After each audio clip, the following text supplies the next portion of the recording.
ുന്ന ബഹുമാന്യ വ്യക്തിത്വങ്ങളെ, പ്രിയപ്പെട്ട സഖാക്കളെ,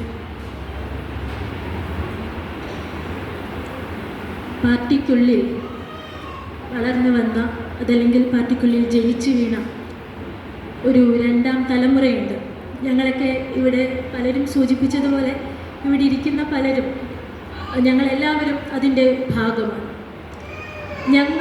ഞങ്ങളുടെ മാതാപിതാക്കളോട് ഏറ്റവും അധികം കടപ്പെട്ടിരിക്കുന്നത് വേണുമാമൻ്റെ മക്കളായി വളരാൻ ഞങ്ങളെ അനുവദിച്ചു എന്നതിലാണ്.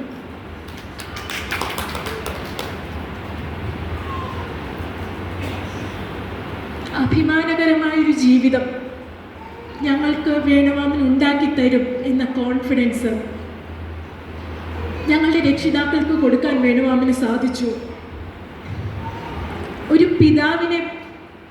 പിതാവായി നിന്നുകൊണ്ട്, ഒരു ഗുരുനാഥനായി നിന്നുകൊണ്ട്, സഖാവായി നിന്നുകൊണ്ട്, സുഹൃത്തായി നിന്നുകൊണ്ട് ജീവിതത്തിൻ്റെ എല്ലാ മേഖലകളിലും എങ്ങനെയാണ് അഭിമാനകരമായൊരു ജീവിതം ഏറ്റെടുക്കേണ്ടത് എങ്ങനെ എന്നുള്ളത് വേണുമാമൻ ഞങ്ങളെ പരിശീലിപ്പിച്ചു, ഞങ്ങൾക്കത് കാണിച്ചു തന്നു. യഥാർത്ഥത്തിൽ വളരെ മോശപ്പെട്ട ഒരു സാഹചര്യത്തിലാണ്, അതല്ലെങ്കിൽ സമൂഹത്തിൽ അവശേഷിക്കുന്ന നന്മകൾ പോലും ആയിക്കൊണ്ടിരിക്കുന്ന ഒരു ഘട്ടത്തിലാണ് ഞങ്ങൾ വളർന്നു വന്നതും ജീവിച്ചുകൊണ്ടിരിക്കുന്നതും. ഇവിടെ സംസാരിച്ച പലരും വേണുമാമൻ്റെ സമര ജീവിതത്തിലെ വളരെ പ്രധാനപ്പെട്ട ഒരു സമരമായിരുന്നു DPPക്കെതിരായ സമരം എന്നുള്ളത് സംസാരിച്ചു. എങ്ങനെയാണ് വേണുമാമൻ ആ ഒരു സമരം വളർത്തിയെടുത്തത്, ഒരു പൊതുവിദ്യാഭ്യാസ സംരക്ഷണ പ്രസ്ഥാനം വളർത്തിയെടുത്തത് എന്ന് സൂചിപ്പിച്ചു. ആഗോളവൽക്കരണത്തിൻ്റെ വിദ്യാഭ്യാസ പദ്ധതികൾ അത് എങ്ങനെയാണ് ആവിഷ്കരിക്കപ്പെട്ടത് എന്നുള്ളത് യുനെസ്കോയുടെയും വേൾഡ് ബാങ്കിൻ്റെയും ഒക്കെ ഡോക്യുമെൻ്റ് പരിശോധിച്ചാൽ നമുക്കറിയാം. ആസന്നമായ ഒരു തൊഴിലാളി വർഗ മുന്നേറ്റത്തെ, ഒരു യുവജന മുന്നേറ്റത്തെ, ഒരു സ്ത്രീ മുന്നേറ്റത്തെ അതിനെ എങ്ങനെ തടയിടാം, അതിനെ എങ്ങനെ ഇല്ലാതാക്കാം എന്നുള്ള മുതലാളി വർഗത്തിൻ്റെ ചിന്തയിൽ നിന്നാണ് ഗ്ലോബലൈസേഷൻ്റെ വിദ്യാഭ്യാസ പദ്ധതികൾ രൂപം കൊള്ളുന്നത്. പ്രൈമറി വിദ്യാഭ്യാസത്തിൽ തുടങ്ങി വിദ്യാഭ്യാസ മേഖലയിൽ നടത്തുന്ന ഇടപെടലുകളിലൂടെയാണ് ചിന്താശേഷിയില്ലാത്ത, വൈകാരികതകളില്ലാത്ത, ജീവിതത്തെക്കുറിച്ചുള്ള ധാരണകളില്ലാത്ത, വെറും കൂലി അടിമകളായിട്ടുള്ള ഒരു തലമുറയെ സൃഷ്ടിച്ചെടുക്കാം എന്നുള്ള കാഴ്ചപ്പാടുണ്ടാകുകയും ഗ്ലോബലൈസേഷൻ്റെ വിദ്യാഭ്യാസ പദ്ധതികൾ DPP ഉൾപ്പെടെയുള്ളത് രംഗപ്രവേശം ചെയ്യുകയും ചെയ്യുന്നത്. ആ കാലഘട്ടത്തിലാണ് വേണുമാമൻ ഞങ്ങളെ വളർത്തിക്കൊണ്ടുവന്നത്. ആ DPP ഇല്ലാതാക്കിയ, DPP തകർത്തെറിഞ്ഞ ഞങ്ങളുടെ പ്രാഥമിക വിദ്യാഭ്യാസത്തെ അത് ആ പ്രതിസന്ധിയിൽ ഞങ്ങൾ പെട്ടുപോകാതിരിക്കാൻ DPPയുമായി ബന്ധപ്പെട്ട് നമ്മൾ പുറത്തിറക്കിയ എല്ലാ പുസ്തകങ്ങളിലും DPP പൈതലുകൾ, അത് വേണുമാമൻ്റെ തന്നെ ഒരു വാക്കായിരുന്നു എന്നുള്ളതാണ് മനസ്സിലാക്കുന്നത്.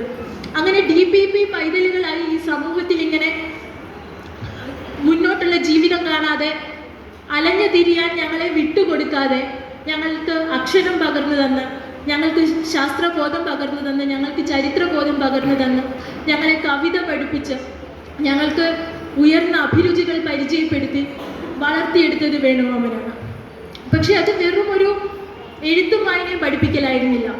വേണുമാമൻ എപ്പോഴും പറയുമായിരുന്നു, നിങ്ങൾ സ്വപ്നം കാണേണ്ടത് സോഷ്യലിസ്റ്റ് സമൂഹം സ്ഥാപിക്കുന്നത് വരെയല്ല, സോവിയറ്റ് വിപ്ലവം വരെയല്ല. സോവിയറ്റ് യൂണിയൻ്റെ ചരിത്രം പറഞ്ഞ് പഠിപ്പിച്ചുകൊണ്ട് പറയും, സോവിയറ്റ് നിർമ്മിതി അത് വളരെ ഗൗരവമേറിയ, വളരെ ശ്രമകരമായ ഒരു ടാസ്ക്കാണ്. നിങ്ങൾ സ്വപ്നം കാണേണ്ടത്, നിങ്ങൾ മുന്നോട്ട് നോക്കേണ്ടത് അങ്ങോട്ടാണ്. അതുകൊണ്ട് നമ്മുടെ സമൂഹത്തിന്, നമ്മളുടെ റെവല്യൂഷണറി മൂവ്മെൻറ്റിന് റെഡ് എക്സ്പേർട്ടുകളെ ആവശ്യമായിട്ടുണ്ട്. ആ റെഡ് എക്സ്പേർട്ടുകളായി തീരാൻ വേണ്ടിയിട്ടുള്ള ജീവിത സമരം നിങ്ങൾ ഏറ്റെടുക്കണം. ആ രീതിയിലാണ് വേണുമാമൻ ഞങ്ങളെ പരിശീലിപ്പിച്ചത്. ഇവിടെ ബിജു സഖാവിനോട് ആരോ ഒരു സാർ, വേണുമാമൻ്റെ മക്കൾ അത്യാവശ്യം നല്ല നിലയിലെത്തിയോ എന്ന് ചോദിച്ചു എന്ന് പറഞ്ഞു. ഉണ്ണിക്കുട്ടനും അനിക്കുട്ടനും മാത്രമല്ല വേണുമാമൻ്റെ മക്കൾ, ഞങ്ങളെല്ലാവരും വേണുമാമൻ്റെ മക്കളാണ്. ഞങ്ങളെ എല്ലാവരെയും നല്ല നിലയിൽ എത്തിച്ചിട്ടാണ് വേണുമാമൻ എത്തിച്ചു. എങ്ങനെയാണ് നല്ല നിലയിൽ ജീവിക്കേണ്ടതെന്ന് വേണുമാമൻ കാണിച്ചു തന്നു. വേണുമാമൻ ഒരു മെഡിക്കൽ വിദ്യാർത്ഥിയായ ആ ഒരു ചരിത്ര പറഞ്ഞു. വേണുമാമൻ്റെ അമ്മയുടെയും അച്ഛൻ്റെയും ഏറ്റവും പ്രിയപ്പെട്ട മകനായിരുന്നു വേണുമാമൻ. പഠിക്കാൻ വളരെ മിടുക്കനായിരുന്നു. നാട്ടിലെല്ലാവരും നന്നായി പഠിക്കുന്നു എന്ന് പറയുന്ന കുട്ടികൾക്കാണ് ഇവിടെ ഇങ്ങനെ രോമം വളർന്ന് പൊട്ടുപോലെ ഉണ്ടാവുക എന്നുള്ളതാണ് കുട്ടിക്കാലത്ത് ഞങ്ങളോട് വേണുമാമൻ പറഞ്ഞു തന്നിട്ടുണ്ട്. ഞങ്ങൾക്ക് അങ്ങനെ കഥകൾ പറഞ്ഞു തരുമായിരുന്നു. അപ്പോൾ അങ്ങനെ വളർന്നു വന്ന ഒരു മകനാണ്. മെഡിക്കൽ വിദ്യാർത്ഥിയാവുക, ഡോക്ടർ ആവുക എന്നുള്ളത് വേണുമാമൻ്റെ കുട്ടിക്കാലം മുതലുള്ള വേണുമാമനിൽ അങ്ങനെയാണ് വേണുമാമനെ നാട് മുഴുവൻ കണ്ടിരുന്നത്. അത് വേണുമാമന് വളരെ എളുപ്പത്തിൽ അത് വേണുമാമന് നേടിയെടുക്കാനും പറ്റും. പക്ഷെ പാർട്ടിയുമായി പരിചയപ്പെടുന്ന ആ ഒരു ഘട്ടം വേണുമാമൻ പറഞ്ഞിട്ടുണ്ട്. അന്നത്തെ പാർട്ടിയുടെ കേന്ദ്ര കമ്മിറ്റി അംഗം സഖാവ് കൃഷ്ണ ചക്രവർത്തി അദ്ദേഹത്തിൻ്റെ ഒരു ഡിസ്കഷനിലെ ഒരു പോയിന്റ്, ഒരു ഡോക്ടർക്ക് ഒരു രോഗിയുടെ, ഒരു മനുഷ്യൻ്റെ ഒരു രോഗം ചികിത്സിക്കാൻ പറ്റും. പക്ഷെ ഒരമ്മ പോഷകാഹാരക്കുറവ് മൂലമുള്ള ഒരു കുട്ടിയെ കൊണ്ടുവരുന്നു. ആ കുട്ടിക്ക് കൊടുക്കേണ്ടത് പോഷകാഹാരമാണ്. ഒരു ഡോക്ടറിന് അതിനുള്ള പ്രിസ്ക്രിപ്ഷൻ എഴുതാൻ വേണ്ടി സാധിക്കും. പക്ഷെ ആ പ്രിസ്ക്രിപ്ഷൻ എഴുതിയത് കൊണ്ട് ആ കുട്ടിയുടെ രോഗം മാറില്ല. അമ്മയ്ക്ക് അത് കൊടുക്കാൻ വേണ്ടിയിട്ടുള്ള ഒരു സാമൂഹ്യ സാഹചര്യം ഉണ്ടാവണം. ആ സാഹചര്യം സൃഷ്ടിച്ചെടുക്കുകയാണ് സമൂഹത്തെ ചികിത്സിക്കുന്ന ഒരു ഡോക്ടറുടെ ഉത്തരവാദിത്വം. ആ ഒരു സെൻറ്റൻസാണ് വേണുമാമൻ്റെ കാഴ്ചപ്പാട്, അന്നേ വരെയുള്ള കാഴ്ചപ്പാടുകളെ മാറ്റിമറിച്ചുകൊണ്ടുള്ളൊരു ജീവിതം ഏറ്റെടുക്കാൻ വേണുമാമനെ പ്രേരിപ്പിച്ചത് എന്ന് വേണുമാമൻ പറഞ്ഞിട്ടുണ്ട്.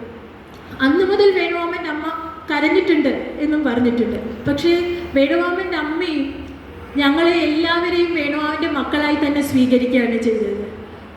മുത്തശ്ശി വിഷു കൈനീട്ടം കൊടുത്തയക്കുന്നത് ഉണ്ണിക്കുട്ടനും അനിക്കുട്ടനും മാത്രമായിരുന്നില്ല, ഞങ്ങൾക്ക് എല്ലാവർക്കും ആയിരുന്നു. വേണുമാമൻ്റെ അച്ഛൻ അമ്പലപ്പുഴ സെൻറ്ററിൽ വന്ന് അദ്ദേഹത്തിൻ്റെ അവസാന കാലത്ത് കുറച്ചു കാലം താമസിച്ചിട്ടുണ്ട്.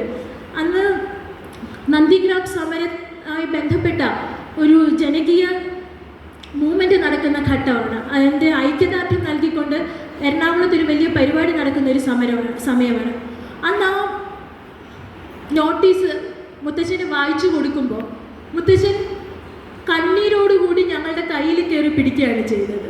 അത്രത്തോളം വേണുമാമൻ ഏറ്റെടുത്ത ആ ദൗത്യം എന്തെന്ന്, വേണുമാമൻ ജീവിതത്തിൽ ആരായി മാറി എന്നുള്ളത് വേണുമാമൻ്റെ രക്ഷിതാക്കൾ മനസ്സിലാക്കി. അവന് മനസ്സ് നിറഞ്ഞാണ് യഥാർത്ഥത്തിൽ അവരും മരിച്ചത് എന്നുള്ളതാണ് മനസ്സിലാക്കുന്നത്.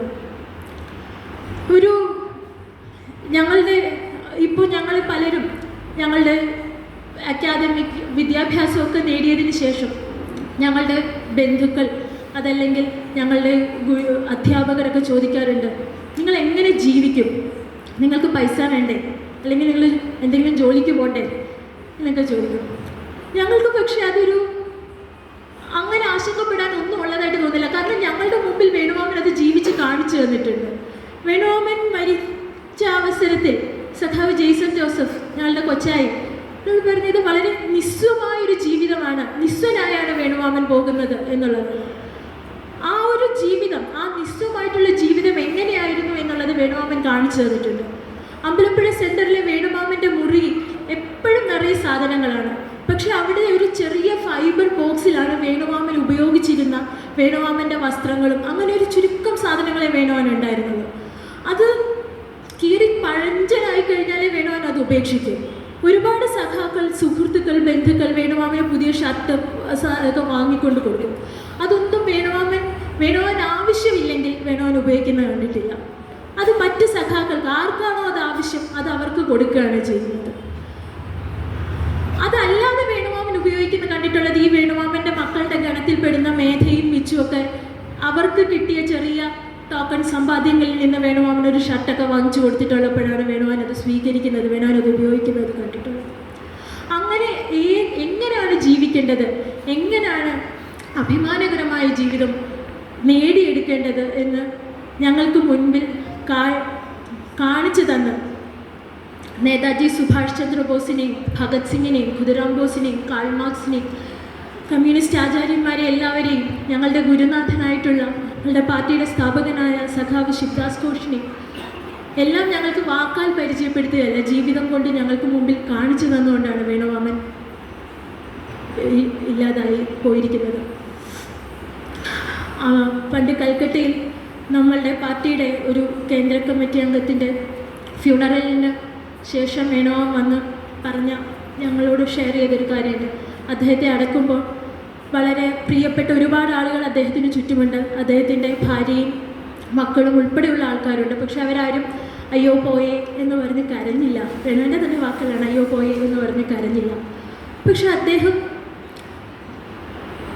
ഇല്ലാതായപ്പോൾ റെവല്യൂഷണറി മൂവ്മെൻറ്റിനുണ്ടായ ആ ഒരു വിടവ് അതെങ്ങനെ കൂടുതൽ ഉയർന്ന ഉത്തരവാദിത്വ ബോധത്തോടു കൂടി നിർവഹിക്കാൻ പറ്റും എന്നുള്ള ചിന്തയിലായിരുന്നു അവരെല്ലാവരും. അന്ന് ഞങ്ങൾക്കത് മനസ്സിലായില്ല, വേണോ വെറുതെ പറയുകയാണ് എന്നൊക്കെ ഞങ്ങൾ പറഞ്ഞു. പക്ഷെ ഇന്ന് ഞങ്ങളത് മനസ്സിലാക്കുന്നുണ്ട്. വളരെ ശ്രമകരമായിട്ടുള്ളൊരു ദൗത്യമാണത്. പക്ഷെ ഞങ്ങളത് ഏറ്റെടുക്കും. അതാണ്